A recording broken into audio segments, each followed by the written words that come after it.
Hello everyone and welcome to Let's Play Aurora 4X with Alfapiomega and Grumpy Cat. Today we are here to start the scenario I kinda complexly informed you about in the past 3 episodes of this Let's Play, which are sort of separate. They're called Introduction, and I invested my time in them to make you understand what situation we are in.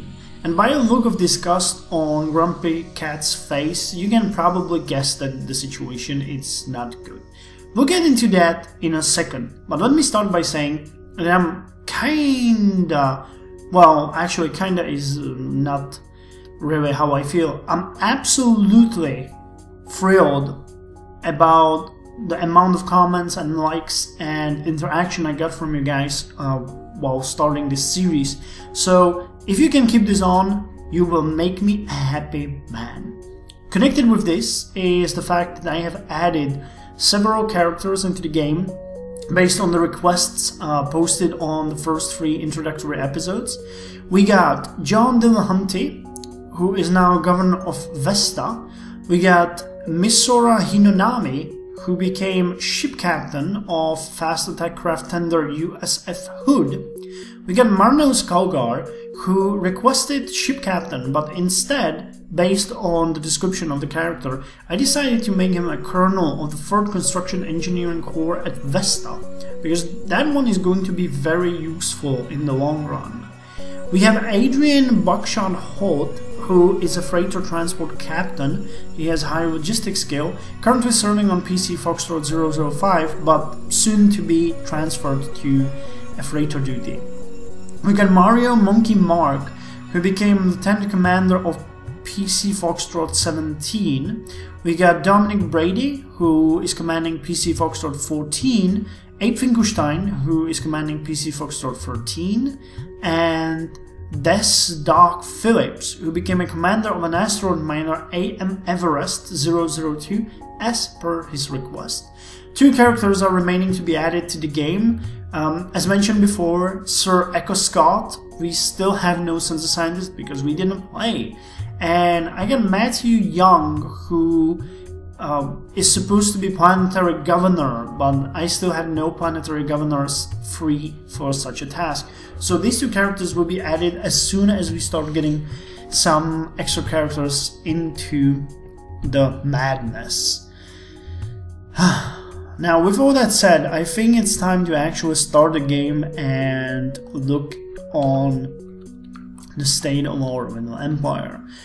The thing that we need to do here, the thing that we have to play with, and the thing we have to keep in mind at all is that we do not have much to fall back on. We don't have wealth, we don't have minerals, we don't have mining capacity, we have just too many ships, we don't have even people to run those ships. So this is going to be extremely hard, and we need to be very careful, because if we run out of anything, fuel or minerals or wealth or anything, this game is over. So for that, I declare Project Restoration, which has only one goal, and that is full-time sustainability by any means necessary. We're going to run an emergency program where we are going to cut down on everything until we are at a 0. Sounds simple, but actually it won't be, because we still need to pay maintenance, we need to deal with the fuel consumption, wealth payments and stuff like that, so it's not going to be easy. First things first, I'm gonna start by actually getting rid of all the production on our planets. As this scenario starts kind of in the middle, the war is over, Earth and Mars has been annihilated, but it's just a few weeks ago. My game master, Jorgen, added some construction to each of our asteroid centers, rather. They're populated colonies, but they're all with the exception of Ganymede, located on asteroids. So what I'm gonna start here by is deleting some of these production queues, because we can't have that. It's just not possible. We have no mining on Vesta, yet we are wasting this much resources per single year. So I believe that the population is, well, far more. Yeah, we got about 11 million of extra infrastructure. So I'm gonna pause this underground infrastructure. I'm gonna pause this research lab and the spaceport production. Military Academy, oh how I want the, but I can't have the. We got financial centers paused and infrastructure paused. Now, everything that is here is useful, so I don't see any point in deleting anything. So yeah, we're just going to pause this as it is and keep it down. Ganymede has some resources as well, but it's actually, no, it's not mining anything. It's just producing, no, it just has a stockpile and it could mine corundum, but it's not. So good to know, we could get some mining facilities here. Yeah, we're actually building some, but there are none at this point. Damn. So let's just pause everything. Naval shipyard complex will be paused. We'll pause the terraforming installation. The military academy will be paused. Mines. Well, mines would be useful here. But do I want to waste mines on a simple thing like corundum? It's kinda tempting, but let's just go with a full-time stop on everything to see if we can even keep this going without much resource maintenance costs.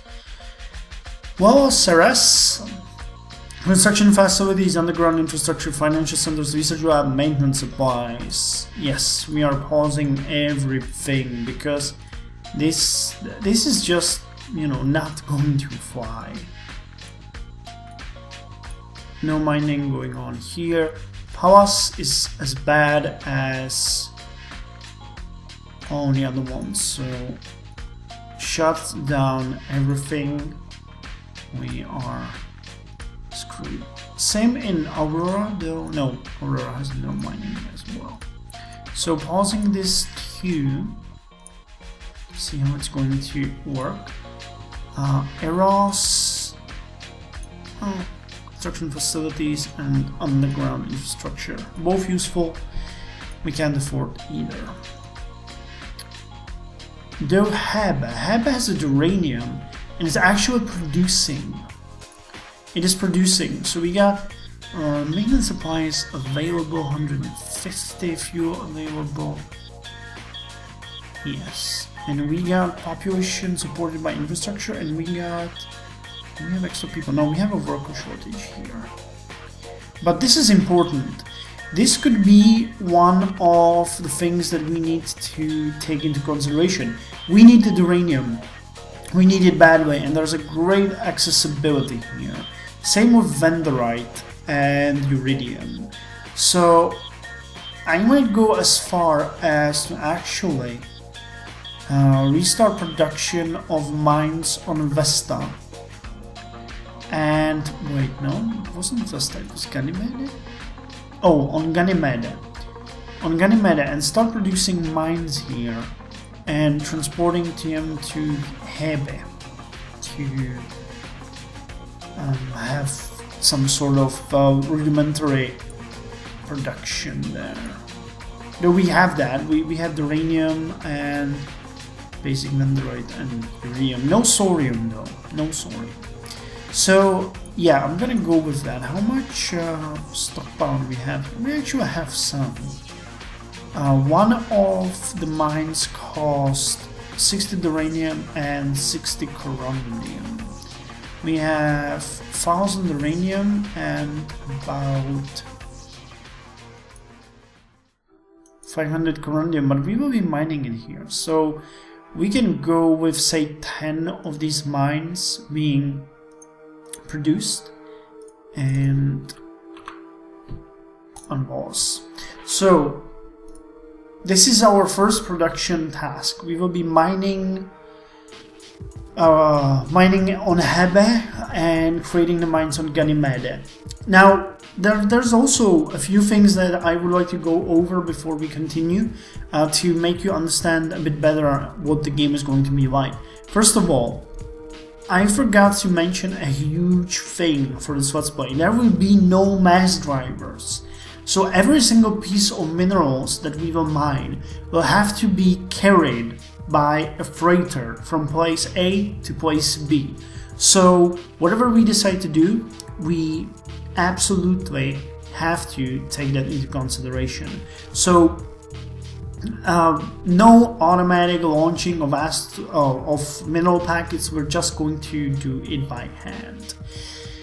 Okay, now with that said, one interesting thing that I might want to do is getting rid of some of these smaller production centers like Pallas or Ceres, and taking these construction facilities and transporting them to Vesta and Ganymede and create 2 large production centers, while the other ones will serve alternative purposes. We'll see how that goes, but for now it's just a thing I should note. So let's write it down.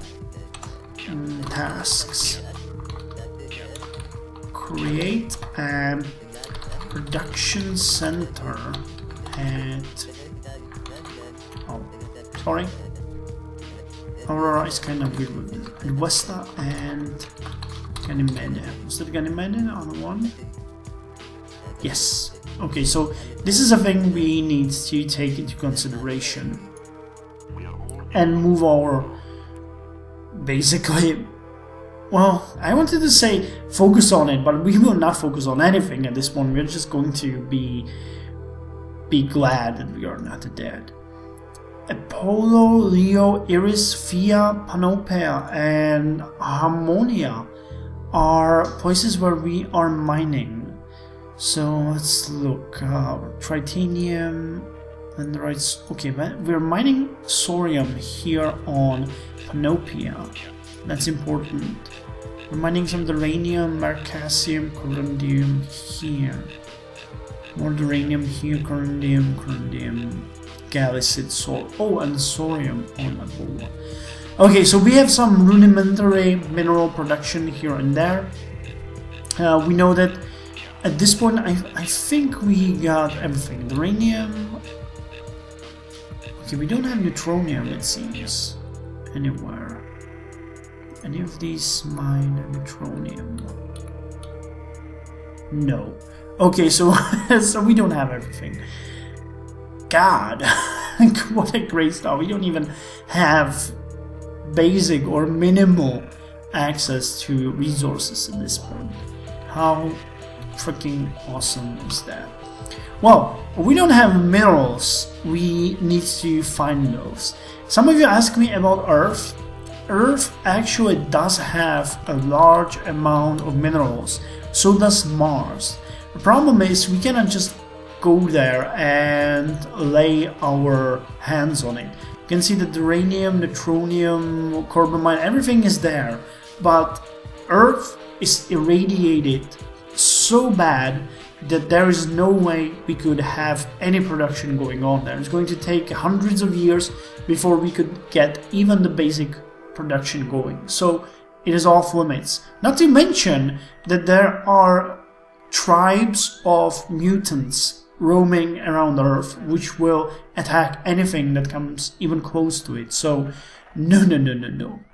What about Luna? Yeah, Luna has a large amount of minerals as well, just great, and Mars doesn't seem to be mentioned here. Though Venus is, and Venus has awful accessibilities. Great. That is just great. These are our mining station, Leo, Thea, Panopia, Hebe, Iris, Ammonia, and Apollo. Cool. Now, more importantly, things that we need to look into now are the comets. We got some of them. There's Swift Turtle, there's Neumann, Stephen Otema. Is that just Otema or Oterna? Okay, I guess that's Otema. We got Crommelin, our favorite. We got Wolf Harrington going over there. Comasola. What is this one? Shumase. And there's Ikea's Hung over there. And wow, McNaught Russell. And Brooks.